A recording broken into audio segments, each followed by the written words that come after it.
habló de un nuevo orden mundial, no estaba diciendo nada nuevo, sino que estaba repitiendo algo que ya los jesuitas habían programado. No fue él quien dio origen a esta idea, este concepto de nuevo orden mundial.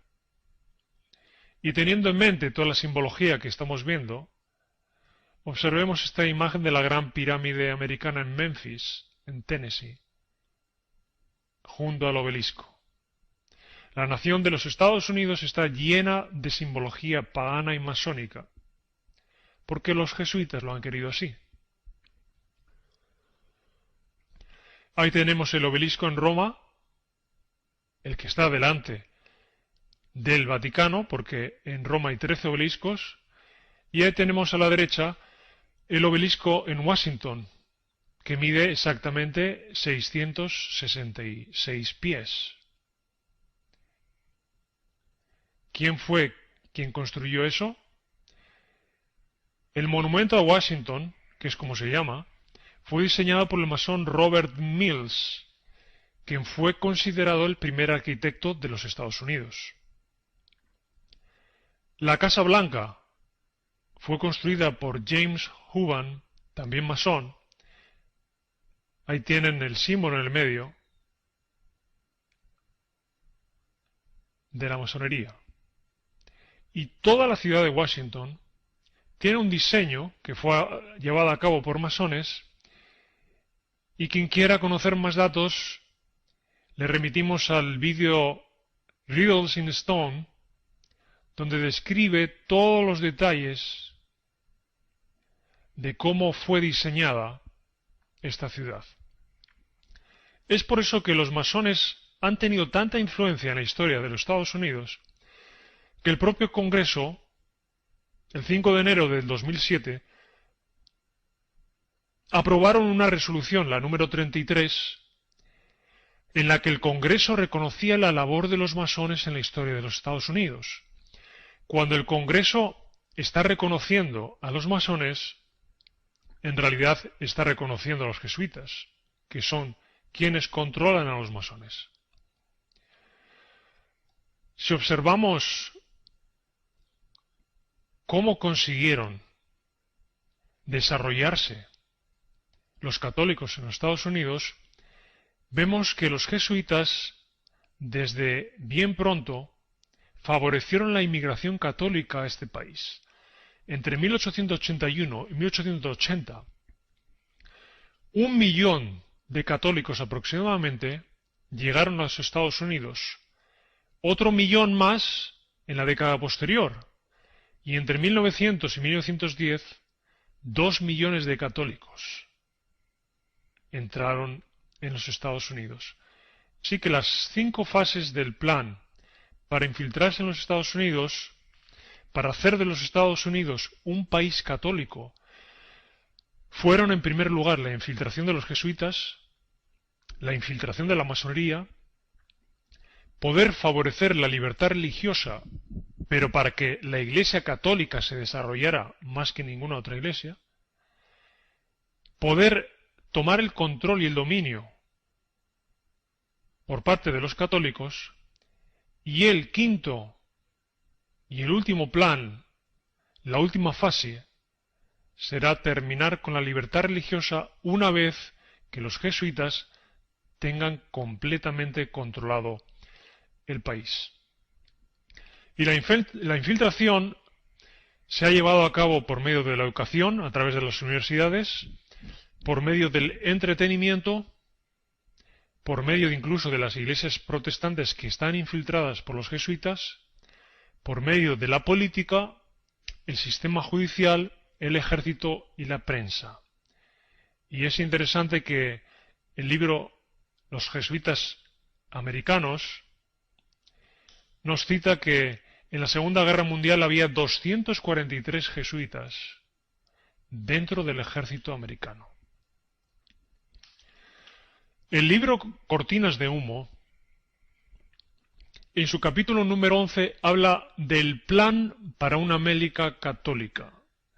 Puede usted leerlo en esa página en Internet, y ahí descubrirá que todo lo que estamos diciendo también se menciona. Y para hacer de esta nación una nación católica, los jesuitas necesitaban crear una propia orden secreta, una sociedad secreta, que ellos llamaron Skulls and Bones. Dos estudiantes de la Universidad de Yale, llamados William Russell y Alfonso Taft, comenzaron la organización secreta en 1834.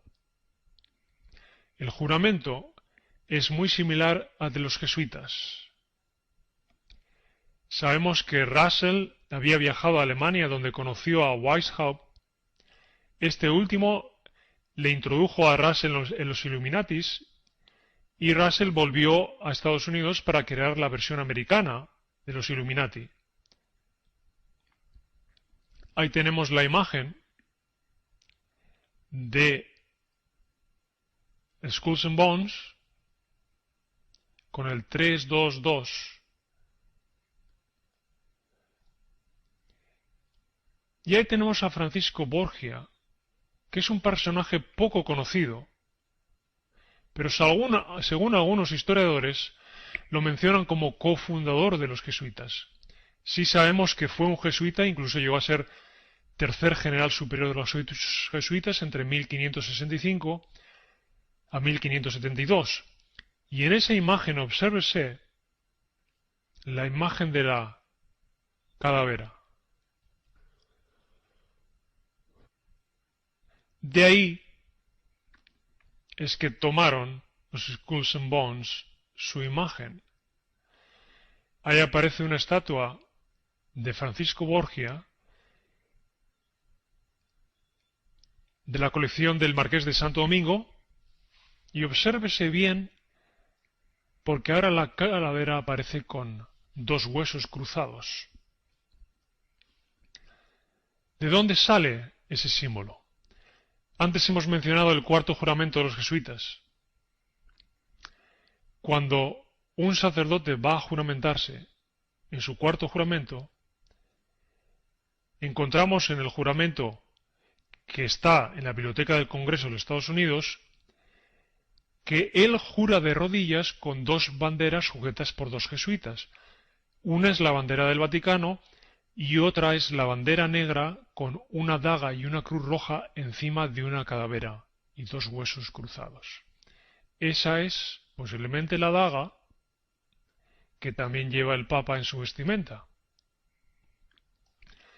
Y ese es el lugar llamado la tumba en la Universidad de Yale, en Connecticut, donde el 13 de marzo de 1832 se da origen a los Skulls and Bones. Ahí tenemos una imagen de 1948.